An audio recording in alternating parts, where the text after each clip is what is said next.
What's happening, everybody? This is your favorite podcast in the world. This is the Pensive Brothers podcast. This is Aaron. This is Elliot. And we are so happy to see you guys. We appreciate everybody that's been following, commenting, staying engaged. We hope everybody's having a fantastical day today. Fantastical. So, all right. All right. Today is going to be a simple day because we're not talking about a bunch of different random topics. We're going to try and keep it on track, huh? Right, exactly. Yeah, we'll see. But I need to know. Top 5 sodas you will never drink. Let's go. Okay. The top 5 that I like. Why you always make these lists so long? Top 5 is a lot of sodas. Okay, fine. Top 3. Okay, I can do that. There is that Mountain Dew pink lemonade. It's actually really good. The new thing is in like a pink box, right? Yeah, it's in like a pink and yellow bottle. That's crazy because I haven't even had that. And it's so good. And it's your top 3? That means I really need to taste it. Top 3 ever. That ever. It's a fantastic soda. I shouldn't be drinking soda, by the way, but it is really good. I really like it. That ginger ale, Hood All-Star, and then the third is probably between strawberry soda and Tahitian Treat. It's one of those two. Interesting. And then a very close fourth is like cream soda. So that would be my list. What about you? Oh, sodas I would never drink. What is it? Ginger beer. Not to be confused. Not a fan. There is, I guess there's just like, least favorite is Pepsi. I drink them, but like. So you would never, like Pepsi, you don't like it like that? I don't like it like that. Like if I got a choice between I'll drink it for caffeine sometimes, but. I don't see, I'll wait for my turn. And then the third is probably, I don't know, most sodas are all right. Maybe like bad root beer, because most root beers are okay. Like Barks is fine. Stop but lying. If you ever had like bad root beer, it's really gross. Like, too much sassafras. Like store brand diet root beer. Yes, like not like even that. The Barks kind. Yes, or something. Just like somebody's random Uncle Dave's famous root beer. Yeah, it's probably not it's very like good. diet. It's just horrible. Okay, now full no disclosure. Offense to real Uncle Dave. I don't full know disclosure. I don't drink soda like that. Just it's a good policy. You really shouldn't. It's not good. Leah and I, it's weird. You've been out to eat with us, and you see, we almost never ever get a drink when we go out to eat. Yeah, most of the time, we get water. Yeah, like I'm talking once a year type, almost never. Oh wow. So again, it's a good thing. Even at home, we'll drink juice, and even we don't. I don't buy a lot of soda. I almost never have soda, but that's a good thing for me. Top 3 sodas is definitely ginger ale, Sprite, and this is gonna be a tough one. I really like strawberry soda, but I don't know. I don't think I would put it over orange and grape, so I'll probably go orange or grape. That's hard to choose. Is it? Yeah, it really for me. Unless your name is Kel, I guess. Honorable mentions gonna have to. I'm sorry, I gotta throw cream soda in there. Cream soda is listen. Mountain Dew Baja Blast. Baja Blast is pretty good. Those are, but I wouldn't like if somebody said I got a can of Baja Blast or I got a can of orange soda. I would probably go with the orange soda, personally. It sounds like orange soda is your third favorite. Yeah, no, but I'm saying grape is in this. Like if somebody offered me grape or orange, that's what I'm saying. I would literally take a few minutes before I decided. A few minutes? Yes, I'm very indecisive. Okay. Sodas I would never drink. Root beer's at the top of the list. For real? Gross. I can't stand it. I don't drink it. Wait, you don't like any of them? I would almost consider drinking room temperature water before drinking root beer. Yeesh. And I don't drink room temperature water, as you know. Yeah, no. Ever. Like, it's understandable. It's kind of gross. You go to those fancy restaurants where they bring you water that's chilled. Yes, and I hate it. I absolutely hate it. And I'll drink it now. No, bring me some ice. No, bro. I used to have them bring me ice, for real. They'd be laughing at me. Listen, and then they get the nerve to have attitude with you, like, don't you know this is a upstanding establishment? Right. Like, nah. You uncultured swine. Right? Like, nah, bring me my ice. Why are we drinking water? Like, we don't have ice. Why am I paying extra for uniced water? Yeah. Like, y'all can't afford ice. I know y'all can afford it. Right. And y'all charging me $50 for this plate right here. Y'all can bring me some ice. One time I went to this Mexican restaurant in San Diego, and they brought us water like that. But it wasn't even cold. It was in a cold, like glass dish and That's they like were pouring it in your cup. That's a West Coast thing. Yeah, but it was hot, and I said, "Can I please have some ice?" And they brought me a cup, one of the mixing metal cups. Yes, they brought me one of those full of ice from the bar is what happened. It was almost like they didn't want to bring me no ice. Nah, they didn't, and they were like, "Well, how are we supposed to do that? We don't ever have anybody ask us for ice." So listen, all right, don't mess around. Go to Europe. Never. Oh yeah, I know. Here over there, they actually don't use. They ice. don't even have ice in some restaurants. They just don't it's have just it not in a there. thing. It's they not just a thing, right? Quench their thirst by still being thirsty, then, because if your water ain't cold, is it really water? I don't know. For the kids out there, yes, it's still water. You still should drink it. Okay, so drinks I would never drink. Right. 1 is root beer. Yeah. 2, Dr. Pepper. Not a fan. What? I've had it. One of my exes actually really liked that, and I used to just start be like, fires. Ugh. You got to start some fires. It tastes weird to me. I mean, if you really don't like root beer, I understand why you don't like Dr. Pepper. Yeah, because their flavor, it doesn't taste the same, but I can see how their flavors can be similar. Yes, there's a similar the palatability. I would almost say. Yeah. All right. I think I just made that word up. Nah, palatability is a word. Okay. Well, good. I used it. There you go. Maybe in the wrong context. Scrabble word of the day. That would probably be it for me. Just those two. I really don't like root beer, and I don't. Oh, you ever had bold ginger ale? Yes, I don't like that. I'm not a fan either, to be honest. Yolanda keeps buying it for Granddad, and so if you ever go over there, he's got a case of it on the floor that just sits. He don't like it? No, it's too strong. It's too much. It's spicy. Yeah. Now, for a man who likes RC Cola religiously, the fact that he thinks it's too spicy is kind of wild. I don't know if that's still a thing, but I think it is. RC Cola. He can't drink soda like that for real. So he probably drinks the diet. Soda. I know, but he's not supposed to be drinking it. He really is, considering he has diabetes. But like the thing is, Granddad doesn't eat that much. Nah. So I guess for the vast majority of the stuff he's eating, he's staying well within his diet. So he probably just every once in a while, and he always gets the little small cans anyway. So, yeah. So and he tracks his the prick. Yes. Yeah. He is pretty religious about that, which is good. I'm glad he's taking care of himself like he's supposed to. Moral of the story, managing all that is a lot. Ginger ale is fire. I'm surprised you didn't put Sprite up there on your list. Honestly, I was going to. 5th place would go to cherry Sprite, and not cherry. Vanilla? Tropical Sprite. Oh, tropical Sprite. Okay. Tropical Sprite. LeBron James kind. I mean, it's LeBron James now, but it's been out for a while. Yeah. You remember that year? I don't remember. I think it was Thomas B. Hargrave, but we kept getting those cherry Pepsis or it was cherry Cokes out of the drink machine every day. It was like one of the only options was cherry Coke and like. I feel like I remember that drink machine being broken and us getting free sodas all the time. That's what I remember. No. That was at Nansen. No. It was. Nah, I don't remember that Nansen. Oh, it happened at Nansen once. I definitely don't remember that. Oh, well, like the drink machine, this dude was just like the drink machine broke or something. And what he did was he caught the drink. You know how it's a little door that like opens and then the one drink will come out and then it'll close. Yes. Well, he caught the drink as it was open. And so all of the drinks now fall through. And he was just handing them out. Bro. Apparently, I heard he got caught. And got I was going to say, yes, you will absolutely get suspended for that. Yeah.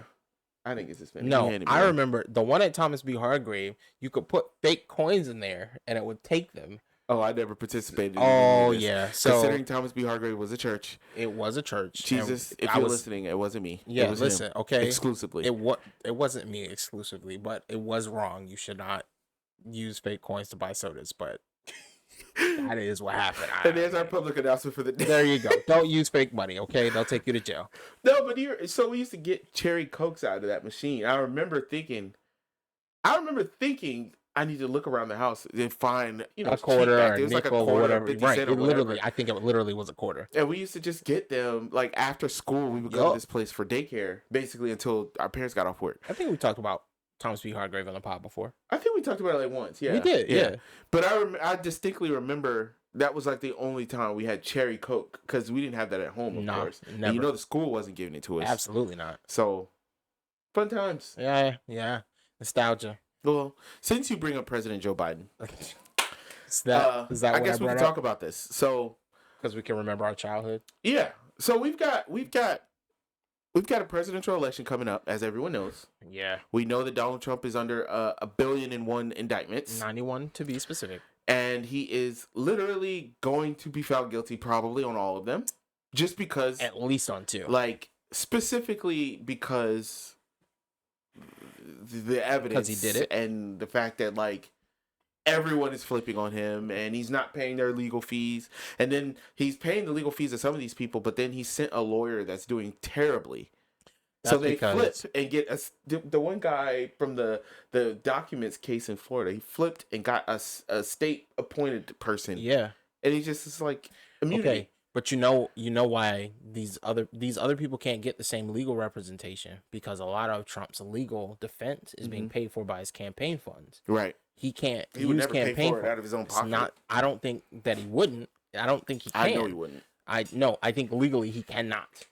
Like, his campaign fund is supposed to be for stuff to help him campaign. These other random people, I don't think they count.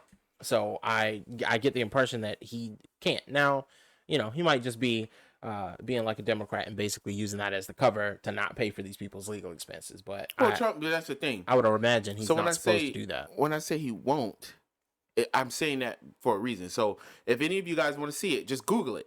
Trump is notorious for not paying specifically his lawyers and everyone else. I was about to say. But no, the reason I say specifically his lawyers is just because it was a noteworthy story. Right now, Trump has these fresh lawyers. He keeps getting new lawyers because his lawyers keep quitting.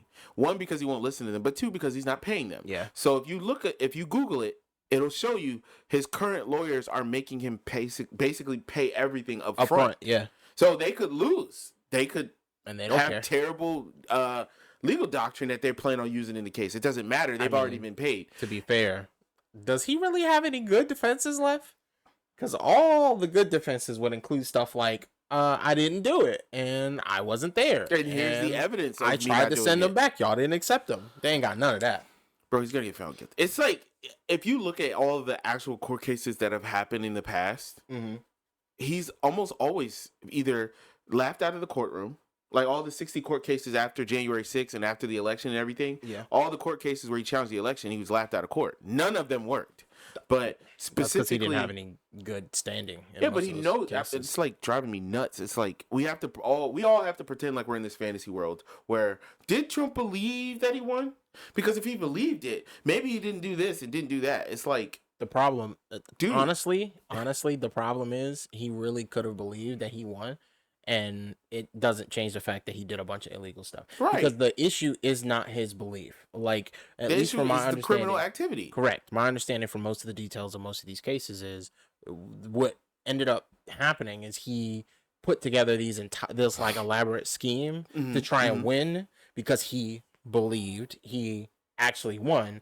But the numbers weren't going to show right. So he needed to fix the results so that the numbers would show right, which is obviously illegal. You can't do that. You can't be like, actually, I think I got an A on that test, so I'm going to just change my grade in the computer. Right. Like, no, bro, if you want to get an A, you need to bring the paper to the teacher. Y'all need to go answer by answer, and then that's how you verify one way or the other. And then in this context, it's like, okay, if you didn't like the result the teacher gave you, take the evidence, the paper, go above her. Right. Go to the principal. Which is the courts. Trump is going to the courts. Right. And go to the principal and say, hey, I feel like this is wrong.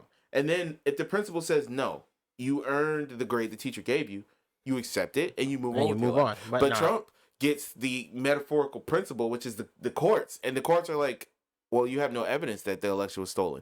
And he's just like, yeah, but who needs evidence? Right. Like, no, just I appointed some of you judges. Just say I won. Right. That's why he called the guy in Georgia and said, I just need you to find me 11,780 votes. And he's like, well, sir, there are no votes. He's like, well, I know they're out there. Yeah. I know it's a federal. He said, you know it's a federal offense because you know this election was stolen and you're not doing anything about it. People there are rumblings. Isn't that crazy? Yeah, that he really on a recorded line threatened this man. He's crazy. Like, it was cool. I agree. But the point of this discussion is not about Trump. It's really not. So what we're going to talk about today specifically is more so about the Democrats. So yeah, there is a movement on the left that is basically saying doing the lesser of two evils every 4 years, every 2 years, every election cycle has led us down a path which has produced a Donald Trump-like figure on the right. And so what the Democrats are doing is they're trying to not be better than the Republicans. They want to be just good enough to say we're 1%, 2% better than the Republicans, but be scared of Donald Trump, be scared of Mitch McConnell, be scared of the Republicans, be scared of Roe versus Wade getting overturned, or whatever other terrible thing that they wanted to do to us. And so what happens is, historically, the Democratic voters will go and vote for a Hillary Clinton type of figure instead of voting for what they see as a better candidate, because let's call it the socially acceptable thought is, well, this person is more electable, this person is the conservative candidate, they'll get the people in the middle, and blah, blah, blah. Mm-hmm. Well, what that has done over time, according to this group of people, is produce worse and worse Democratic candidates. But the big boogeyman on the right has not gone away because we voted the way Democratic establishment figures have told us to. So the thought process is, moving towards this next election, we should just cut and not do that.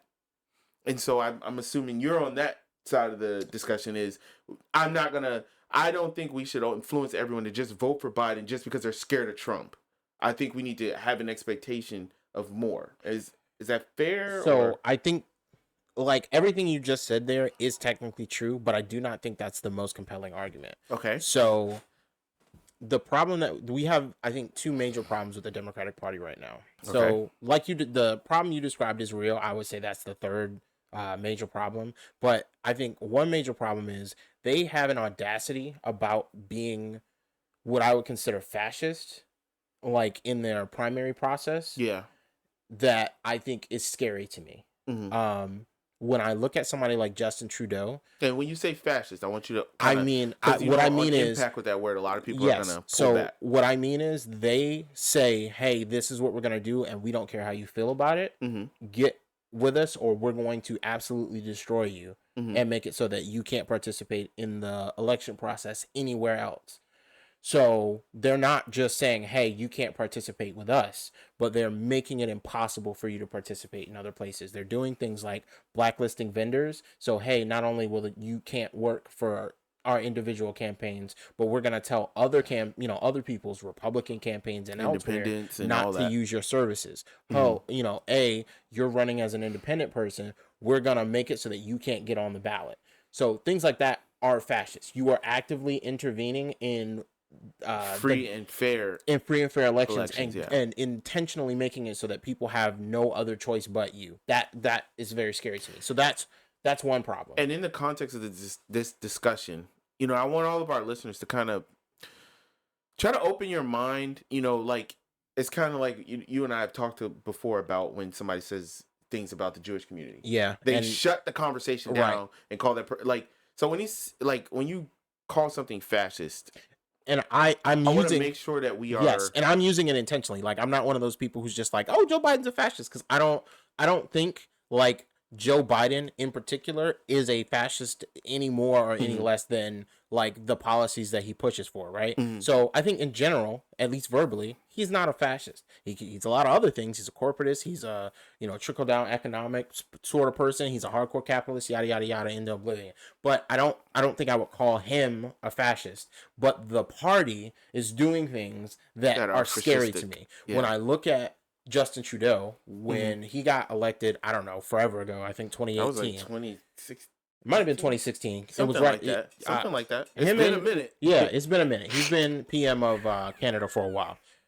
Initially, the majority of what he was going for was, hey, listen, we want this, Canada to be a place for everybody. We want,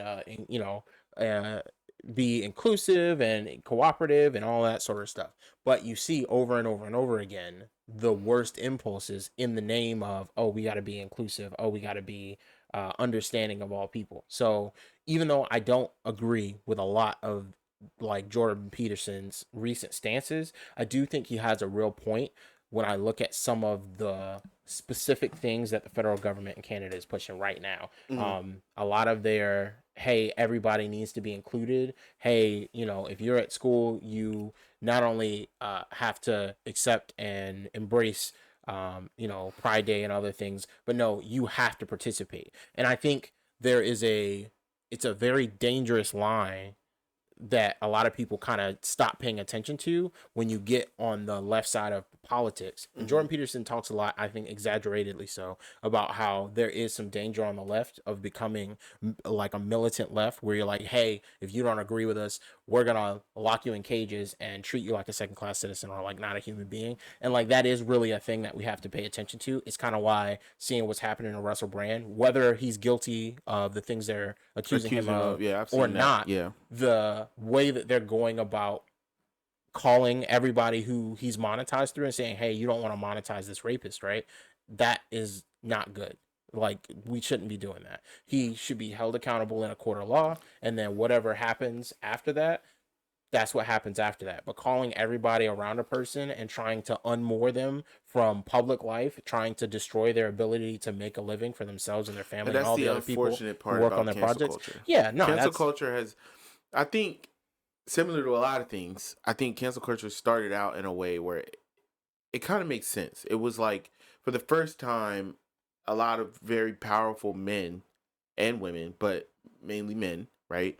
The Kevin Spaceys of the world, and the Bill Cosby's, like, people felt like that. I could get my voice out, right? That's how they felt. But what ended up happening was it's mob overkill. Yeah, well, this is why mob rule, quote unquote, is dangerous, right? Yeah. So, and somebody else said it, and I think it was Nico House that said it. The fact that they spent 4 years investigating Russell Brand and we still don't know who Jeffrey Epstein sold young girls to is a testament. It's a testament to crazy. When they decide that something is important, they can move heaven and earth to make things happen. And so it's very obvious to me that this whole thing was a hit job. And I to me, that makes me like sit up and pay attention. It's kind of like, we're not going to talk about it because we're not going to get demonetized on YouTube. But there's a lot of other stuff that has happened in the last, 2 to 4 years that just doesn't smell right. There's too many, that doesn't seem right around a lot of circumstances of the things that have happened. So that's the first issue, is the Democratic Party has been just moving mad in regards to them. They just don't care about democracy. They have gone to court and basically said, hey, listen, we're a political party. We're not a real corporation, and we're not required. It's crazy that they're literally not having a primary. Yeah, we're not required to provide any democratic process. We get to pick our person, and then you can either vote for him or not. And I think that you produce a person that can't speak English. Well, you only do that when you're not interested in governing. You're interested in stopping everything, keeping it just running just enough so that everybody who wants to steal money can steal money. That's the other half of the issue. Right, but there's no systemic changes because you're basically not trying to have any. Have you ever heard of kayfabe? No. Okay, so there's a concept when you look at professional wrestling, right? Shout out to my cousin Tony, he's really into it. Yeah, big time. Yeah, big time. Everybody who watches like SmackDown, right? You, at this point, hey, these guys are putting on a show. Like, there's some physicality involved. There is some actual rivalry that's going on in the stage. There's some drama that's going on the stage. But it's not a sport. It's not like the football teams who they're actually trying to win the game. Like, there's a script. There's like a plan. There's a guy who's intentionally the bad guy. It's a show. Mm-hmm.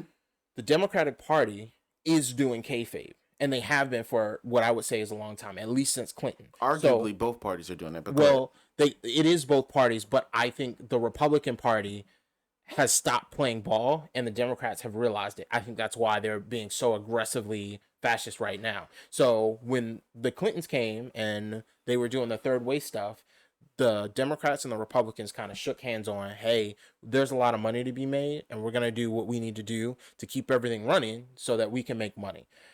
The Republicans were big business. The Democrats were labor and small business, but really they were lawyers and exactly. They had their big business in the background, but it wasn't out front.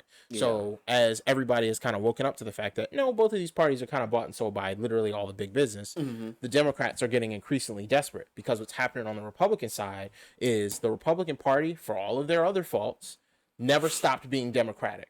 So when Donald Trump won, it wrecked everything the Republican Party had been doing on the kayfabe front as far as being the opposition party to the Democrats. Right. So the Democrats got to do just a little bit better than the Republicans, and the Republicans got to pretend that they were trying to fight the Democrats, but they really weren't. Well, now there are some Republicans who are actually fighting the Democrats for real, and they're doing it in all the ways that you just aren't supposed to do. Your people like Matt Gaetz, for better or for worse, your Lauren Boeberts and your Marjorie Taylor Greens. I do not care for these people. Matt Gaetz, surprisingly, I think I disagree with him like 65% of the time, but there's about 35% where I don't agree with like most of his stances, but his attitude and the way that he approaches solving problems a lot of times is actually at least admirable. Like I watched him have a conversation with the marijuana scheduling with the head of the DEA. And his line of questioning, I think, was really reasonable, and I was really impressed. He has a lot of weird moments where he like stops being a little fascist, alleged rapist. The circumstances around that, I'll tell you what, I have not been on the hey, Matt Gaetz is guilty of this thing he was accused of train, and part of it is the same reason I'm not on the Russell Brand is definitely a rapist train, because even if I don't trust the way that the information has come out. Mm-hmm. It's not that I don't trust that these things are true. Isn't it sad that Al Franken left the Senate? I think it is sad that Al Franken left the Senate, but for those who don't know, Al Franken was a really, really good senator who used to be a comedian. He, while he was a comedian, took an inappropriate photo. Nobody was naked and he didn't touch anyone, but he took a photo where his hands were over the breasts of, I think it was one of the female comics. But I think she was asleep. You are literally making my point right now, because when you think about it, he resigned when that photo came out, and then you've got Donald Trump, and a lot of these Republicans who have done. But that's what I'm saying. So when you look at over and over and over and over and over again, everybody who is even kind of sort of, actually trying to be like a halfway decent representative for people and not for business has found their way out of their position. Yeah. So they look at all the Republicans who stood up to Trump. Well, all of them are gone. No, I'm talking about the ones when Trump first got elected that said, no, this guy is a liar and a monster. I mean, yeah, but the majority of them are not gone just because they couldn't get reelected. That's of them, exactly why they were gone. No, they lost their pride. All of them lost their pride. Not all of them, because you still what's his face just went Mitt Romney. No, yes, Mitt Romney. But Mitt Romney has political power that the rest of the Republicans don't have. To be fair, I agree, but that's because he's in a state that is actually Democratic. And I'll tie all this in to say that's a good point. That's a good point. No matter what other issues we have with the Republican Party, at the end of the day, they are still operating in a democratic manner. Mm-hmm. So when they have people who genuinely have juice politically, they let that person go. Yeah. Nobody in the party likes Matt Gaetz for real. But Matt Gaetz has juice. He gets elected. He gets political power. Isn't going to waste the political power trying to get rid of. No, they're like, hey, listen, that's just part of the process. We got people that they actually operate, which is crazy because they know in Georgia, Marjorie Taylor Greene is popular. They know in Florida there is a cohort of people that like Matt Gaetz. In Texas, Ted Cruz is liked by somebody because he keeps winning his election. Yeah. So could you imagine the Republican Party doing what they did to Bernie? Like saying, okay, what's even, what's crazy? Trump right now is winning. Remember, Bernie was winning. Yes. The party doesn't want Trump. Republican Party itself, not the voters. The party doesn't want Trump. But they would not go on a multi-million dollar, make everyone else drop out like crazy. We got to get rid of Trump. Yeah, they're just not even trying to do that. The reason they're not trying to do that, and this goes back to my kayfabe point, okay? Mm-hmm. The reason they can't do that is because most of the people who vote for Republicans right now are already like, oh no, the government is trying to screw me anyway. So I just want to vote for the guys who are trying to do as little as possible with the government power and the government money. Now, they're wrong. The Republicans are still trying to do all the same crazy jacked up stuff. And because every time the Democrats are in office and they're the ones running the ship, the Republicans are still voting for these bills. Don't let them fool you. If they're getting a tax break, they're voting for it. What makes this so bad is the right-wing media. It's because it is a lie factory. It is a place where, the Ben Shapiro's, the Tucker Carlsons of the world, to be honest with you, the entire online right, like the Alex Jones. Well, it's not the entire Crowder. No, I'm talking the prominent ones. they are not going to say, hey, we Republicans and we talk about small government. Yeah. But we want a government so big that it's literally reaching into women's uteruses. It's so big that it's trying to tell you what types of religion you should be, what types of people should come into the country, and then the rest of them, we should just tell them to stay home. Like, they want a government so big that we start unnecessary, constant wars that last forever. True. But they're not saying that. Right. They're just doing it and then pretending that they're not doing it. So the right-wing media, I think, is a giant part of that problem. I think both media. It's not just the right. Here's the problem. No, the mainstream media creates their own lies too. Here's the real problem, okay? The reason the right-wing media can be so effective is because nobody trusts any of the other media outlets, because they also lie, and they do it in ways that when they get found out, it makes you feel twice as bad, right? Yeah. Because they're never going to say, okay, you figured me out. This is kind of the whole reason that I think most people, especially people who are really really tired of the political process in general. But this is how I kind of got to the position I'm at. You articulated really well where, like, listen, lesser two evils is not working because we voted blue no matter who all the way until we got Trump. And during the first Trump election, we did that and Hillary still lost. And the second Trump election. Because nobody is actually addressing the fundamental problem, which is you guys do not actually care about what it would take to win an election and what you need to do for the people. You only care to do as little as possible to be better than the Republicans about to win. 1% better. Listen, how long have I been saying that? Seriously, that's all they want. The Democratic Party's agenda is we want to be 1% better than Republicans. Because I don't think that the Democrats are as bad based on the political things that we want I don't think that. But the problem is that, okay, when you say it's bad, do you mean their policies or do you mean their their policies, their effects? But what I'm saying is, if you have two parents and one parent comes in and punches you in the face, physically abuses you every day, and then the other parent comes in and watches that parent physically abuse you every day, and then she brings you a napkin and says, wipe your mouth off, there's blood on it. Is one of them really better? I mean, because if you're just going to not do anything about it, so the Democrats come in and they see the Republicans do the tax cuts for the wealthy, extend the wars, get rid of Roe v. Wade, cut your social programs, food security programs, health insurance programs. They're trying everything they can to cut Social Security, raise the age, et cetera, et cetera, et cetera, not raise the minimum wage, stop us from getting paid family leave, stop us from getting funding for COVID, giving us the checks. They didn't even want us to have the checks. They wanted to mean test them and do all these things. But then the Democrats, they don't tell us that. They don't fight back during these elections. They just, when they go low, we go high, and they don't want to, like, literally Biden is running for president right now. It's not saying a word. Like, he puts out these little videos. No, but I think here's the fundamental issue, okay? You're still treating Biden like he's not an old dementia patient who escaped from a hospital. Like, we really got Weekend at Bernie's. This man is 3 feet out the door and he don't know it. He keeps forgetting what he's doing.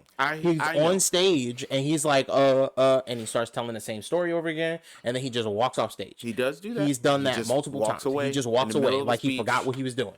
And then somebody has to come and lead him back to the podium. It's embarrassing. Bro, it's super embarrassing. But I don't think I can vote to support, at least federally, a party that is actively not trying to fix what everyone agrees is a problem.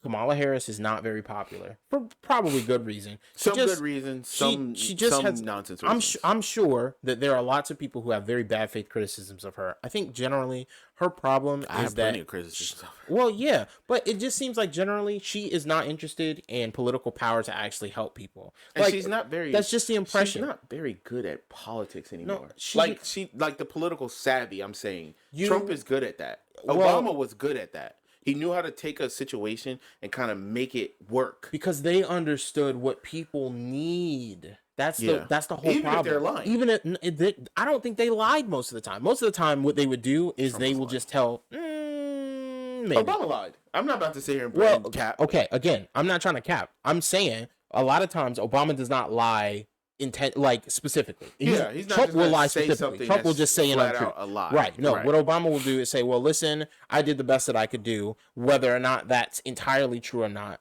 He believes that. He genuinely believes he did the best he could do because he has all of these reasons why he did what he did. And I have space for that, right? But I do want to ask you about your opinion. Now, when you say, I don't think that I can vote for a party that is not interested in the solution. Correct. They're not interested in governing. They're interested in holding the status quo at exactly a broken angle so that money keep falling out into their own pockets. You see, homeboy from New Jersey got arrested again for corruption. Which home? Oh, the senator? Yes, Bob Menendez. Yes, I did see that. And his wife got arrested. Yes, you know this is the second time, right? Yeah. He got arrested for corruption and he got off. He's a Democratic senator, right? Yes, in New Jersey. That's depressing. So let me tell you. I agree with you, but I don't agree with you in the general. I think that the time to do that is now. The time to do that is voting during the primaries. But I do think there are real world ramifications to not voting for the lesser of two evils. Okay. I understand what you're saying. You're saying we're never going to get out of this perpetual cycle, right? Like, if we vote Biden in, because Trump is so scary and bad, what you're saying is there is no incentive for the Mayor Pete who will come up in the next election to not be just as bad because Ted Cruz is coming. It's not even that. It's way worse than that. The problem is not that, there's no incentive for a better person to come along. No, they are actively doing worse things than Republicans are. And to me, that is the problem. So, but when you say which Republicans, like, name some areas. Okay, in North Carolina, the Republicans did not go and try and circumvent the democratic process to get somebody off the ballot. Would they do that? Probably. But the Republicans didn't do that. The Democrats went and lobbied the Secretary of State to just kick Matthew Hoh off the ballot. He running for president or no? He was running for, I think, Senate.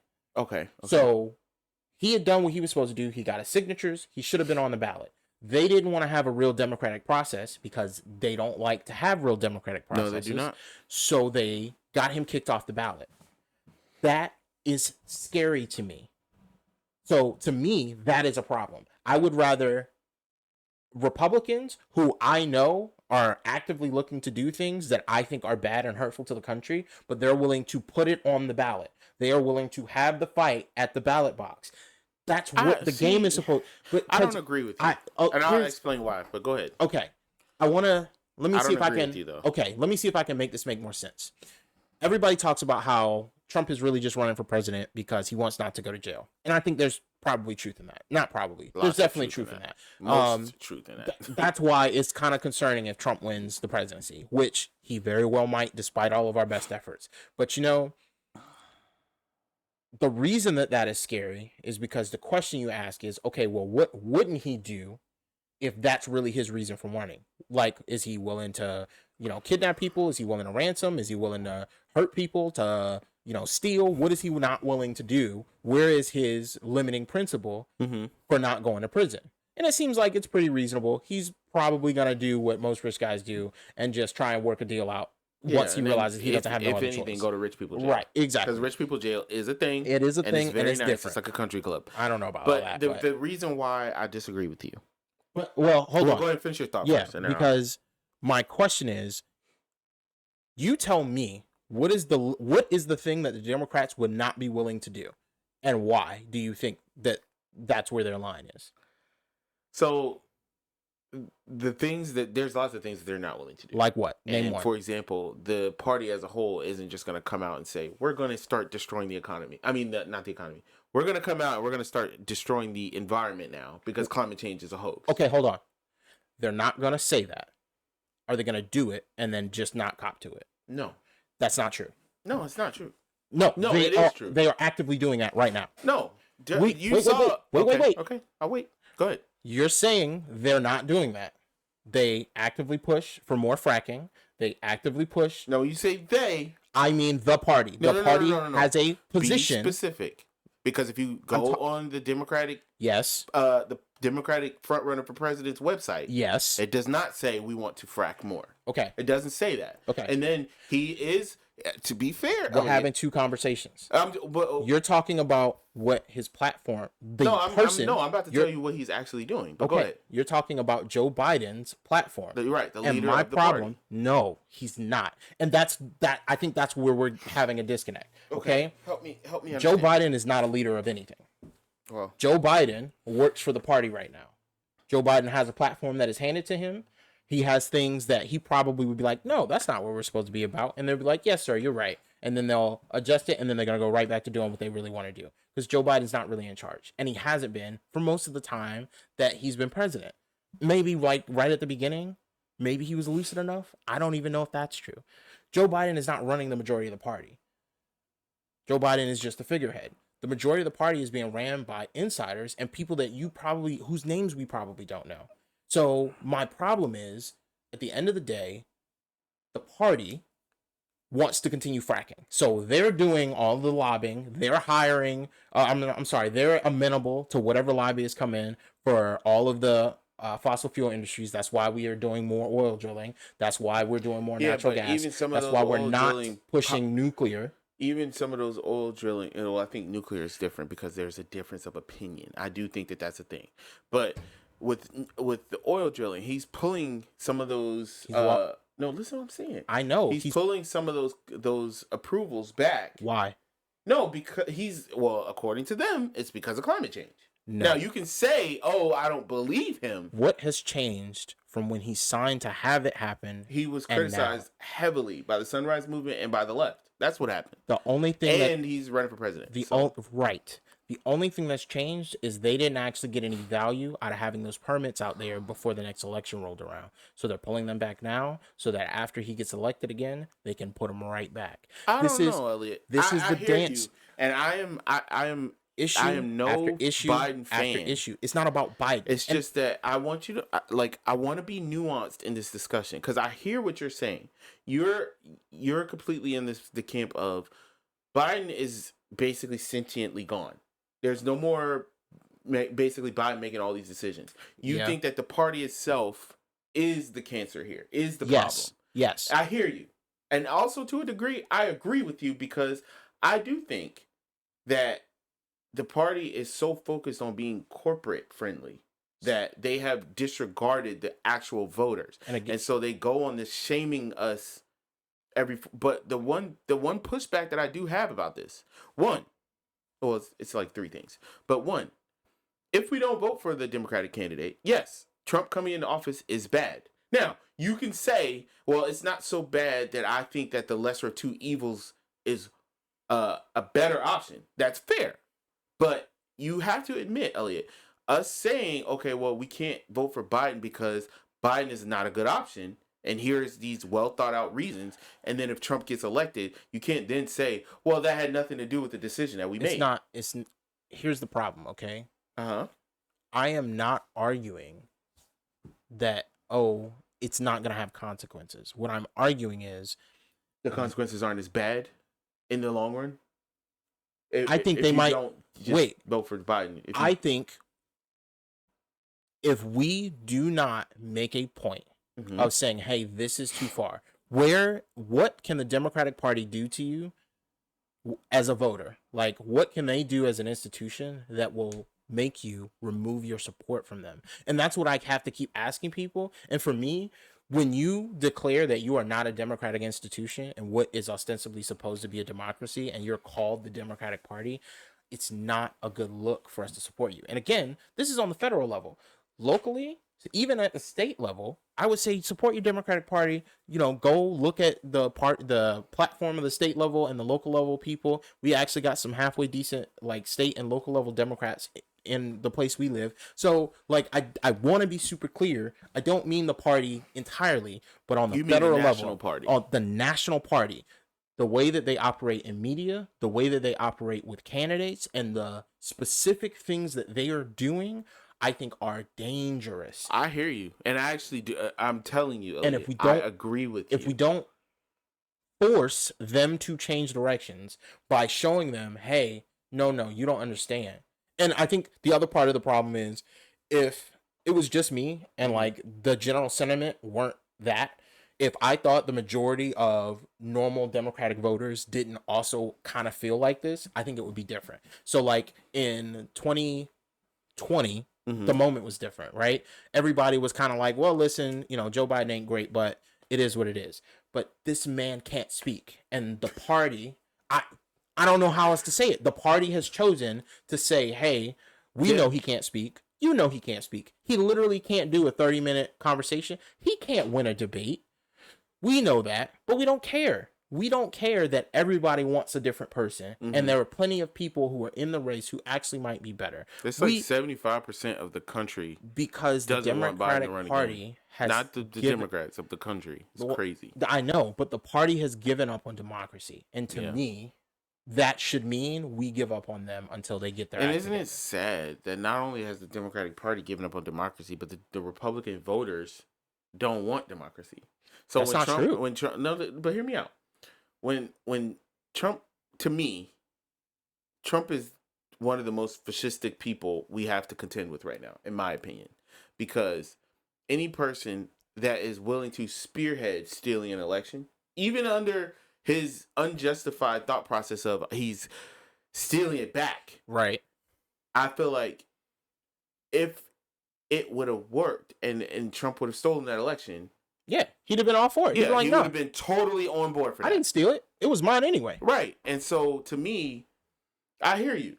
And, Elliot, you actually have made some compelling points about the Democrats being against democracy in a lot of ways that I haven't even put those two things together. I see what they're doing, and I know it's bad. But, my first point of pushback is, yes, Trump getting elected is a problem. Because I don't think Trump is going to leave. I don't. I don't think that some weak Democrat that comes in 2028 is going to be able to actually get him to leave. I think here's the problem that I have, okay? Okay. The reason Trump is going to have to leave is because nobody is going to say, oh, well, and when I say nobody, I mean the rest of the country. People who hardcore rock with Trump, they'll elect him king of the country for forever. That's going to be their They don't care at all. But the rest of us who recognize and have actual power over normal process and normal democracy are going to say, no, you got to leave after 4 years. So maybe you get to be king of everything, for this 4 years because you won the election. All right, fine. I just think about all the damage that he's going to do in 4 years again. That's the part where I won't be able to get. Here's my worry, okay? And this has been my worry the entire time. We look at we look at the damage that Trump can do because he's trying to do damage to the government and to the country. Correct. He is. We are not looking at the damage that is being done by all of the other people who are not fixing problems that they have the ability to fix. I'll give you a perfect example. Have you been paying attention to this disclosure stuff? Disclosure stuff? Yeah, the UAP, UFO stuff. I have. You saw the Mexican government thing? Yes, I did. Yeah, I have. That may or may not be real. I know. I said that when I saw it. Yeah. But it might not be real. It would be weird for them to say it's real and then it to not be real. So I don't know. This particular guy's got a history, so there are some questions, and I think here's the problem. Okay? Why do those aliens look exactly like the aliens from TV? They look like E.T., but they should look like something that I don't know. To me, I was surprised that the aliens look like what I thought they would look like. Here's the conspiracy. That was my thing. The conspiracy theory is Steven Spielberg has had real interactions with aliens, or at least with our government programs of aliens, because he got several movies where he's kind of on the nose. What is it? Close Encounters of the Third Kind and E.T. and Signs. All of those movies have references. That kind of looking aliens. Well, and E.T. The extraterrestrial. Those aliens look exactly like them. But, and okay, so for those who don't know, we are UAP. We're specifically talking about the fact that aliens have been basically uncovered by the government. Has finally said yes, there are aliens and they have been on Earth. No, and yes, it is. The government has not said that. The government of Mexico. The government of Mexico has not said that. No, it was a hearing. That was a government hearing. So let me specifically clarify because this part is important. There was a hearing, but the hearing was kind of like an open comment period. So that guy was just one of the people who was coming basically to make public comment.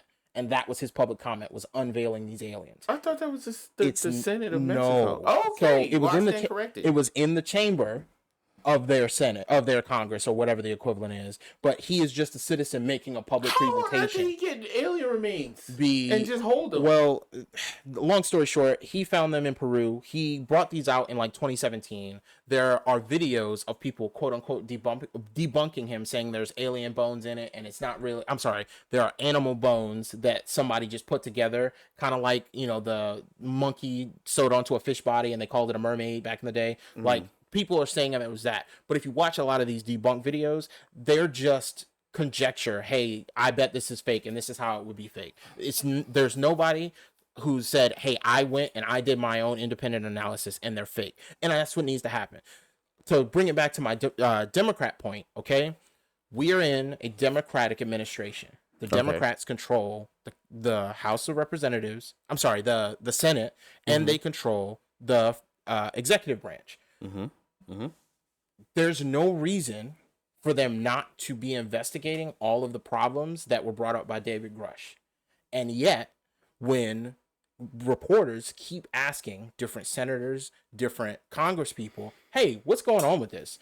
They keep saying no comment. They keep basically just trying to run out the clock and pretend nothing is happening. But this guy basically came forward and said, hey, there are lots of programs that are actively stealing money from the federal government, and they are running programs that are not being monitored or controlled by what they're supposed to be monitored or controlled by. And I have proof, and I've given it to the executive branch. They're not investigating. They're not having press conferences about it. And the main people who are pushing and trying to get information and answers about this are Republicans. Why is that? Probably because they want to blame the Democrats. They want to make them look like they're doing it. They're not blaming the Democrats. And this is the thing that stuck out to me. Tim Burchett, Matt Gaetz, Luna, I can't remember her first name, Republican Luna, they are not blaming the Democrats for this. They have been very, very specific to say, no, it is the executive branch, it is the deep state, it is the Pentagon who are actively keeping us from getting answers as to why this is happening. It's not the Democratic Party. They're not calling out the Democratic Party, but the Democratic Party is not addressing it. I've never heard Matt Gaetz talk about the Democrats, but I understand. But in particular, in relation to this issue, he has not blamed it on the Democrats. Well, I want to kind of bring this back though, as we kind of wrap. So the reason why I'm wary of this is because I'm talking about a more practical application of what we're talking about here. So you tell the average person, hey, the Democrats aren't doing what they're supposed to be doing. The Democrats they're being fascistic by not holding a primary, destroying candidates that are just trying to be, a different option than a corporate Democrat. Yes. Like, I hear you. But to the average person who says, well, Elliot, I take your point, but if I don't vote for the Democrat in my district, the Republican's going to win or Trump's going to win. What do you say? Here's my problem. Every year, every single person in this country let me rephrase. Every person who works a normal job pays federal taxes. You pay federal income taxes. You should. No, you do. If you work a job and you get if you have a W-2 and you get you file your taxes because you work for somebody at the end of the year, you paid federal taxes. Right. Those federal taxes went to the federal government. And we have word that somebody has been stealing our money. I don't care if it's a Democrat or a Republican or, I don't know, a cow party person. It doesn't matter. If somebody's stealing, we should be invested in figuring out how that's happening. Did you hear about the F-35 that crashed that they couldn't find for a day and a half? Yes, I have. That plane was missing for a small amount of time. That plane is $100 million. Yeah. We paid, it wasn't Northrop Grumman, it was the other one. Lockheed Martin. Oh, Lockheed. We paid Lockheed Martin like $3 trillion to develop these planes. We didn't get the planes on time. The planes don't work like they told us they would. They're, as far as I've been able to understand, they are just slightly better than the F-16s that we already had. So what did they do with the money? They gave it to their executives in stock buybacks. They didn't even do that, because if you look at the 10Ks for Lockheed Martin and a lot of these companies, they're not even doing stock buybacks like that. But they are. Who's not? Lockheed and Boeing? Yes, Boeing is, but Lockheed. No, they all are. Wait. I'm telling you. Okay. There's a 0% chance that if we were to Google the stock buybacks of all three of those big three. I'm sure. But they're doing gigantic stock buybacks. But it's not to the tune of trillions of dollars. They might be doing it for maybe a couple $100 million, but we gave them trillions. Like, I don't think you have a conception. You're not gonna get a pushback from me because I don't like the militarism What they're wasting. Did they do with the money? If we didn't get the planes, they gave it to Lockheed Martin to develop them. No. What did You're asking what Lockheed Martin did? What did they do with the money that the federal government gave them? Why don't we have the planes? And to me, it's more dangerous. This is super. It's not good, but it's super normal.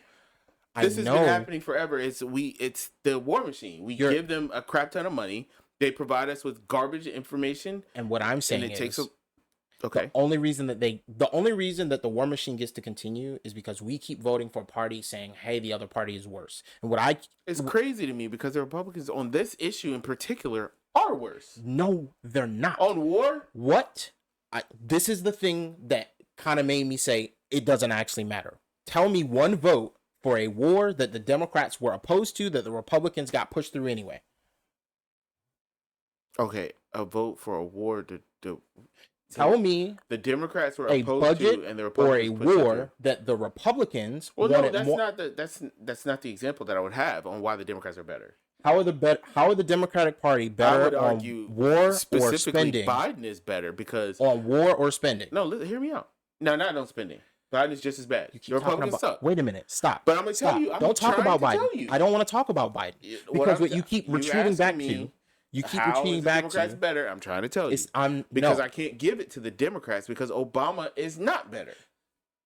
Clinton is not better. I do think that there is a difference between Biden and his administration on war and all of the last 6 Democrat and Republican administrations. Wasn't the first thing we said that Biden is not all there? You said that Biden's not in charge. I never said that. Okay. I disagree with you. I think Biden's not all there. I think that Biden needs to step down. I don't think that he needs to run for re-election. I do think that he's going to lose. I do plan on voting for the Democratic nominee in the general. I am not voting for Biden in the primary because I don't want him to run. So this is the problem that I'm having with what you're saying, okay? What you're saying is, I think Biden is going to lose, so I'm going to throw my vote away and give it to him anyway. Wait. No, you added that second part, but help me understand how it's a throwaway. Because let's start there. What do you get for voting for Biden if he's going to lose anyway? What I get for voting for Biden is that in the event that he does win, my vote went towards the candidate that I thought of the options available to me was the better option. I like, you could say, oh, well, you should vote for Cornel West. I love Cornel West. Cornel West is going to lose. I'm not about to about to play with it. Cornel West, for those who don't know, he was a co-chair from Bernie Sanders' campaign. He's a super, super smart, genuine, sweet guy. I think he has the right idea in a lot of ways of what America needs, especially when it comes to being anti-war, race relations, and healthcare and economic policy. I think Cornel West will be awesome.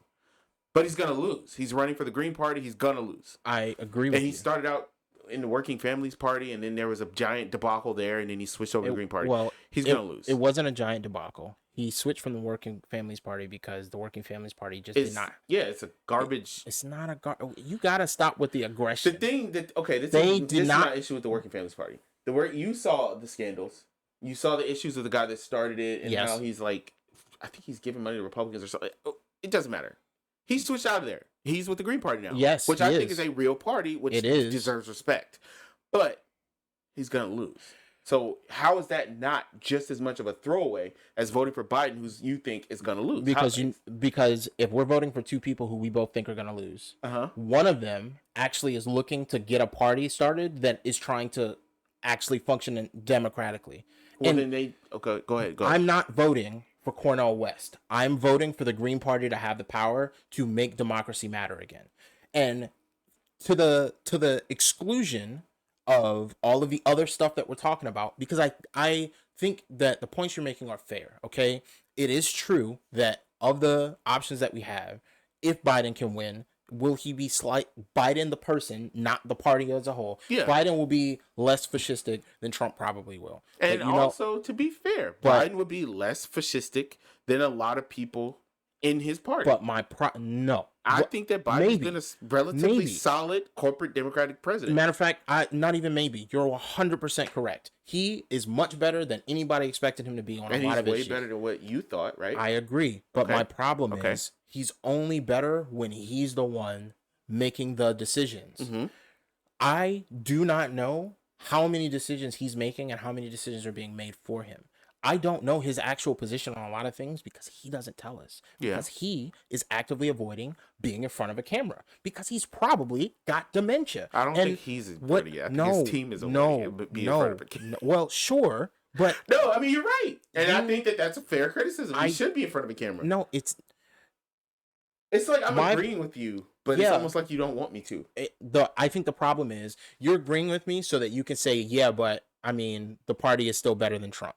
And what I'm trying to get you to understand... No, that's not what I was going to say. Okay. But what I'm trying to get you to understand is voting for Biden in a landscape where the Democratic Party is using Biden as a vehicle for them to continue to be undemocratic is not a good idea.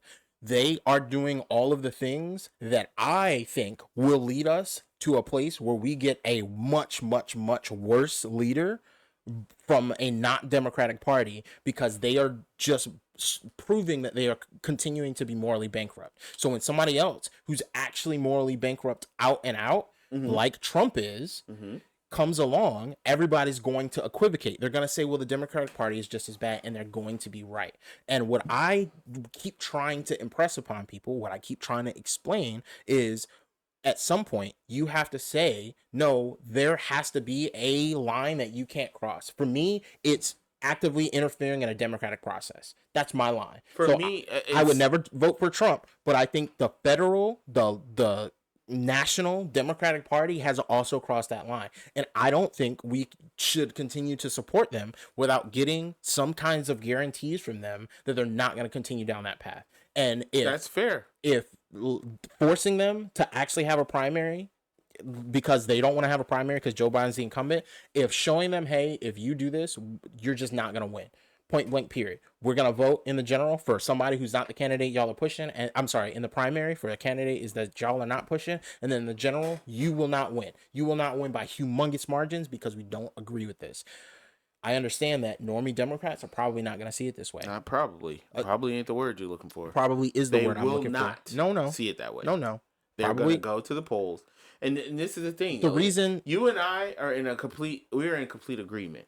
It's just that the problem that I have with your way of thinking is when I look at the landscape of what we got going on, there are certain aspects of a second Trump term of a Republican senatorial win, the Republicans taking over the House, that I don't think that our communities can afford. You know what's funny? I think there are things that the Democrats are doing right now that I think are just as dire.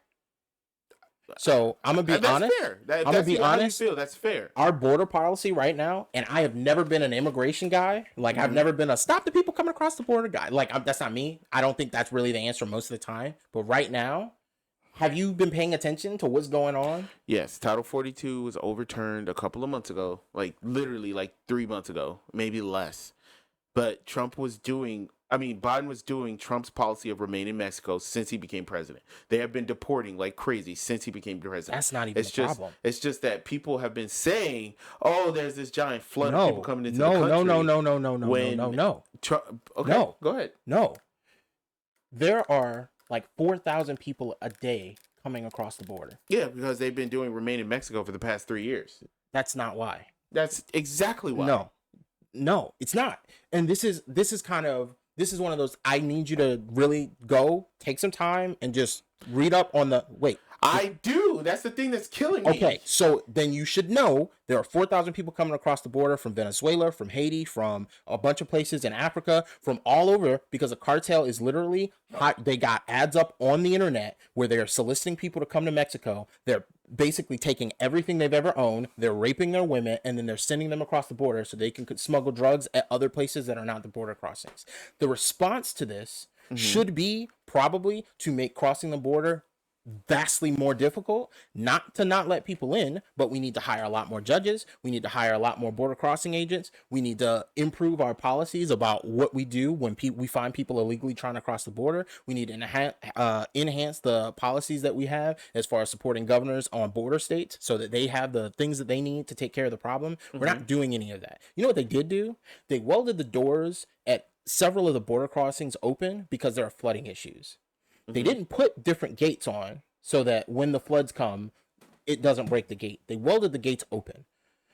There are 4,000 people coming across the border a day. I don't think you have a conception of how many people that actually is. Oh, no, I do, Elliot. I do. I was genuinely surprised. At first, I was kind of upset when they were busing people from Arizona and from Texas to like New York and California and all these other places. I was like, why are y'all doing that? Y'all just using these people. A political football. Yeah, but have you seen how fast everybody has turned when they started getting 10 or 15,000 people into their state in the course of a month or two? I'm not, and I feel like you think that what I'm saying is Biden is doing a good job on the border, or even saying we should let them in. I'm not saying that. I'm saying that what I'm saying is specifically, I want to make sure that I'm kind of directing this conversation here. I feel as though there are certain aspects of allowing the Republicans to win, which I take your points, I think are worse. You can disagree with that. It's not. But I think Biden's having these people coming across the border is not as bad as Donald Trump and what he would do at the border. I just disagree with you. Explain to me what Donald Trump would do at the border that would be worse than the effect of ripping families apart, ripping babies away from their mothers. Yeah, okay. That's way, way worse. Okay. And then the kids were dying in the facilities, and there were no paperwork. You don't remember when Donald Trump's border crisis, they had a doctor. But I don't think we're talking about the same thing. Literally forced sterilization of all women coming into this specific facility. And he should be in prison. Yeah, but what I'm saying is those are the types of things that if you're like, well, we're just going to not vote for Biden and let Trump win. Those are the types of things that we can welcome back. But my problem is, you're saying, okay, look at all of these terrible things that Trump did. And what I'm saying is, yes, Trump did this list of terrible things. The Democrats are doing this list of terrible things, and they are equal but different. They're equal to who? Let's start there. Equal to who? In their effect of destroying the country. They're equal to the country. They're equal to you. No, it's not. Because they're not equal to me. I don't see them as equal. Okay. You don't see them as equal. I don't see, when I look at the entire package of what we get out of a Biden second term or a Trump second term, I don't think they're equal. I just disagree with you. Okay. Are you talking about, okay, but now I'm going to flip that question back on you. You're saying that the effect that they have on your life is not equal. No, I'm not saying that at all. Okay. Because I don't understand. Do you understand why it's dangerous? I don't think the impact on my life is equal either. Okay. But I don't think that the impact on the entire country and the planet is equal if Trump wins or if Biden wins. I just don't agree with you. All right. I don't think we're going to get any further on that aspect. So you really think that Biden and Trump are 100% equal? All of the bad stuff and even the good stuff about Trump, and then you pile up all the bad stuff and the good stuff about Biden, you're telling me equal? I'm telling you that their aggregate effect is equal. Yes. Okay. You're saying basically over the long term, we're getting basically the same thing out of both of them. Basically. The problem is basically the same thing is doing a lot of heavy lifting. My problem is the aggregate result, right? Okay. So that means over time, here's all of the negative and positive. What is the worst thing that Trump is going to do, and what is the outcome? Probably just end democracy overall and try to become a dictator and then start a civil war if it doesn't work. Okay. That's probably the worst thing. And I'm telling you that the way the Democrats are moving, that's exactly what's going to happen. So to me, both roads lead to the exact same place. You think that the Democrats are trying to not have an election in 2028? No. Because I think that's what the Republicans wanted. What the Democrats are doing is guaranteeing that half the country is never going to trust our government. That's what they're doing. So if you're operating in a manner that is guaranteeing that half the country isn't going to believe in democracy, what you're effectively doing is destroying democracy. So I agree with you. Trump is going to do it on purpose. Trump is going to set out specifically to pick away at the systems that are going to keep us from allowing him to be a king of the country. I'm saying the Democrats are handing every tool to whoever comes after Trump to be able to do the exact same thing, because they're actively destroying all of the ways that we would justify not allowing that to happen. We can't say, oh, well, don't let Trump be a demagogue. Don't let Trump lie to you. Don't let Trump, go and enrich himself in the government, because the Democrats are doing all of those things. So if everybody sees that there's a group of people in power who are doing all of the things, but they're doing it for themselves, they're going to go and elect the guy who's going to do it for himself, but screw those people. Mm-hmm. And I don't think people appreciate how strong most people feel about their screw you to the Democratic Party. And as long as the Democratic Party keeps getting the pass to be the kind of operation that they are, by the time I think you realize, it's like we have a group of people we can't reason with, we can't talk to, we can't negotiate with in our country, it's going to be too late to do anything about it. Now is the time. I guess I just disagree. I understand. I hear you. And I think the problem that I'm having is almost every single point that you're making is 100% based in fact and reality. And I agree with. It's just, I think that you and I have a different outlook on it, because I do see when the party did what they did to Bernie in 2020, you recall my reaction to that. I was very bothered, because it kind of showed me that the Democratic Party would rather lose to Trump than win with the progressive. That's the first thing. But the second thing that it showed me was all of this hope and all of these feelings of maybe we're in a season where we can get better things isn't really possible. And so what it showed me was we've got to make these terrible decisions of voting for the lesser of two evil, because one, the mainstream media has a stranglehold on the older generation. And I don't think that this is a long-term thing. I don't think this is going to go on forever. I really don't believe that. And but I think that the Democratic Party, with all of its flaws, is still better than the ridiculousness of the Republican Party. I'm never going to agree. Here's the dangerous thing. They're equal. Here's the dangerous thing about what you just said, okay? What you just said is, they showed me that I can't win if I don't do what they want me to do. No, they showed me that they showed me that they're not going to, the current structure is not going to allow for a progressive candidate. But yet, no, is how I feel. No. You're saying no, but that's how I feel. Okay. I understand that that's how you feel, but now we're not talking about facts anymore. You have not presented a single fact that shows me why a progressive would ever win. Oh, I can do that. I didn't lay any of that out. Tell me what the country is extremely progressive. Okay, when you look at, when I'm talking about specifically when you look at policies, the progressive policies such as universal health care, such as universal child care, things like that, programs that are progressive programs. So I want to stop right there. When has that not been the case? From the 1980s, probably until about 2015. Do you think that's actually true? Yes. I think that the country was lullabied to sleep since the Reagan administration into believing that we don't deserve nice things. We can't afford it. We can afford these giant wars, but we can't afford healthcare. I do think that shift has started, and it started in about 2008, but really in about 2015. And I don't think that we're done yet. The younger generation is extremely progressive. We look at every single poll. And I do think as the generations shift, yes, I do think that the change is going to happen. Because if you historically look at America and you look at the eras of when the Democrats were, or even the Progressive Party, because during the Lincoln administration, the progressive, they were Republicans at the time. The Progressive Party had moments of prominence, and then you had the FDR era, and then you had LBJ, where the Democrats were destroying the Republicans for generation after generation. Here's a problem, okay? One, a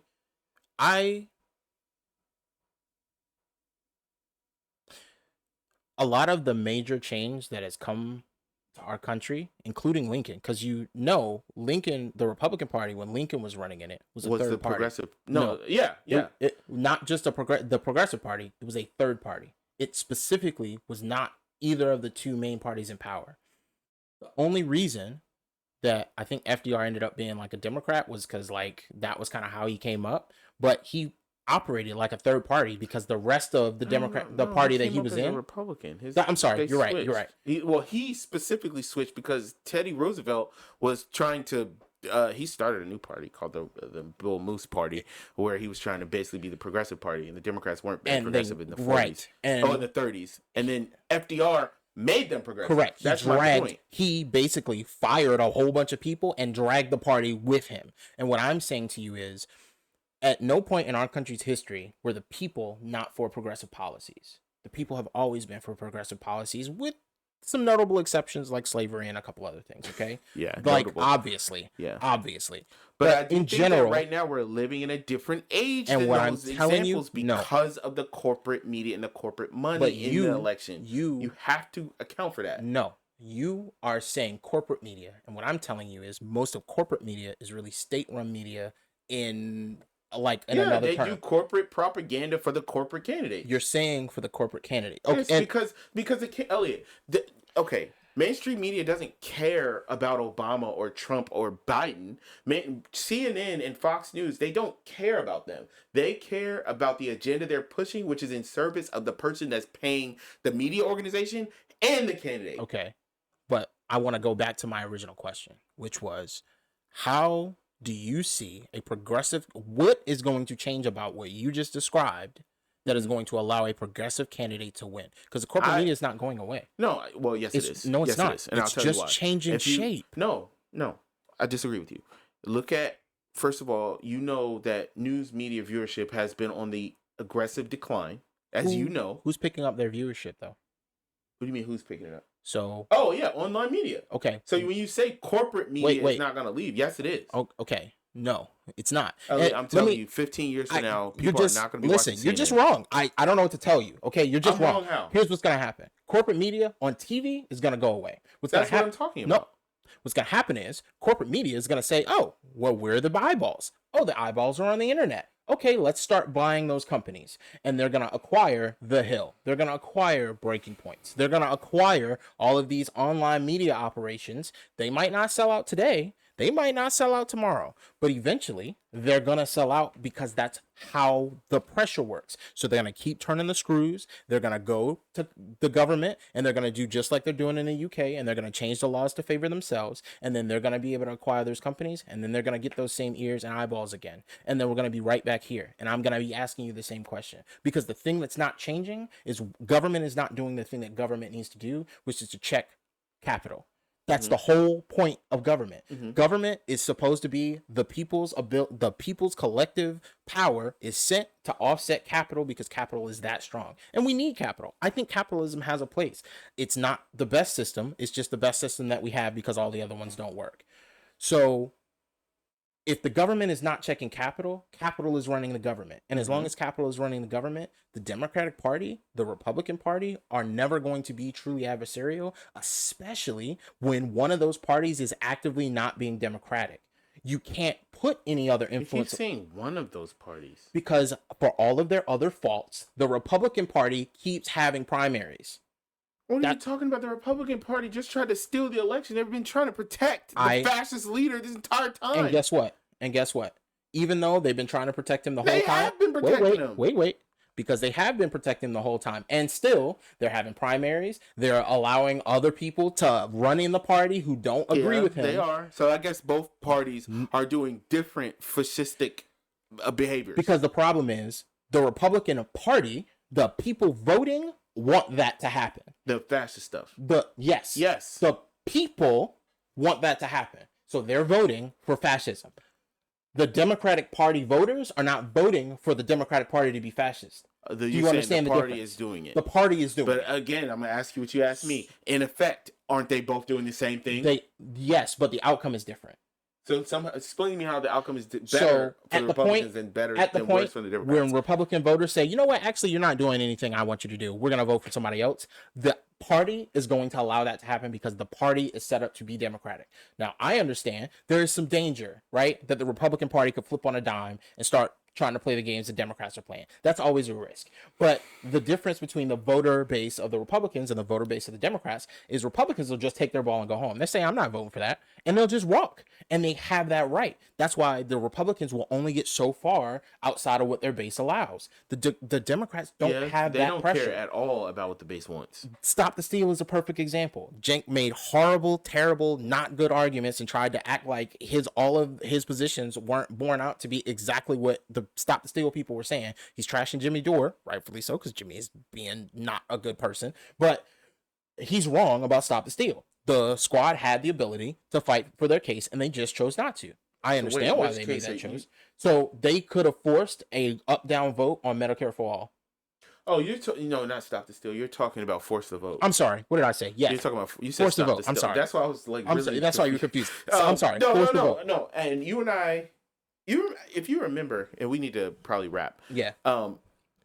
Force the vote. We talked about this, and at one point I was like, I don't really know how I feel about it. I like the spirit of it, but I don't know how I feel about it. Yeah. And I do get what Cenk is saying about he wanted us to have a plan in place in order to enact force the vote. Nah. But bump that. I said about a year ago, the Republicans have proven that force the vote could have worked. Even if they voted it down, it could have worked. Here's the problem. That has always been the problem, okay? Yeah. The Republicans proved that it could have worked, and they didn't do it. Here's the problem. Now, that's a conversation for a different day. Here's the problem that's always been the problem, okay? Okay. Progressive thinkers are collectivist thinkers. That is a strength and a weakness. Yeah. Because what happens is, as a collectivist thinker, when it's time for you to be a leader, for you to stand on your own and say, hey, listen, this is wrong, I'm not going to stand for it, your tendencies lead you to say, maybe it's better to just go with the group because the group is what I'm fighting for. Right.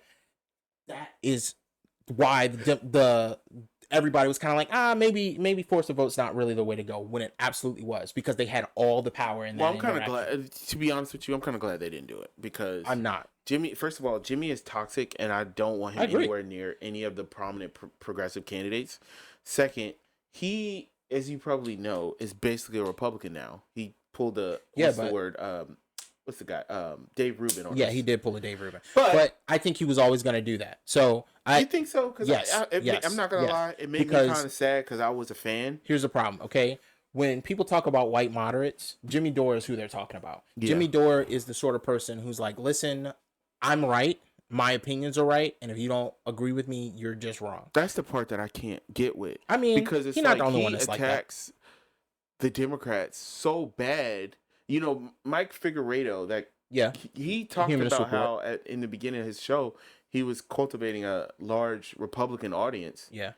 Because he spent a lot of his time, rightfully so, bashing Democrats. But then he realized to moderate his commentary to make sure he's not painting a picture where it's like, here's something the Democrats did that's bad, and it's very true. Here's something else they did that's bad, and it's very true. But and then people start thinking, oh, well, the Republicans must be better. I guess the Republicans are right by default, because here's this channel that never tells me any of the stuff that they're doing. So, but again, like, it's kind of, and I think this is probably a good place to stop, because I think at the end of the day, like, the thing that worries me about the Democratic Party has never been that they're not going to be better than the Republicans. It's going to be that the effect of them constantly fighting to only be just better enough than them, that they can say that they're better, is going to destroy the actual democratic process, because everybody's going to start to say, and nobody's going to have an appropriate rebuttal, hey, we don't really have a choice. It's all the same. Let's burn it down. And at the point where you're doing things that get people to the place where they say, let's burn it down, I think you're actively, making the country worse. So I think we need to force the Democrats to make a change. And I think that's where we're at. I'm with you. All right. The primary. So vote in the primary. Yeah, get involved. 100%. Because if you're like I am, and you really do say, okay, I don't think Biden is a good idea, we really should do something else.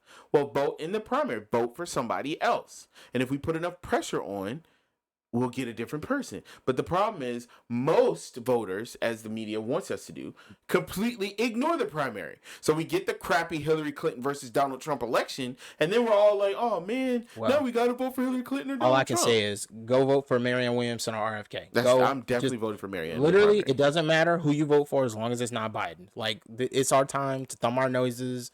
If you want to vote for Biden. No. vote for somebody that's not Biden because Biden didn't earn your vote. For though. Don't vote for Biden. What if Biden earned their vote? What if he did something they liked? He cannot speak. Do not vote for him. Arguably, Trump can't speak. Listen, don't vote for Trump either. There you go. All right, same. Don't vote for either of these months. Let's get some new people in there. But listen, do your research. That too. So I think that's a good place to stop. This has been the Pensive Brothers podcast. I'm Elliot. This is Aaron. And we are out.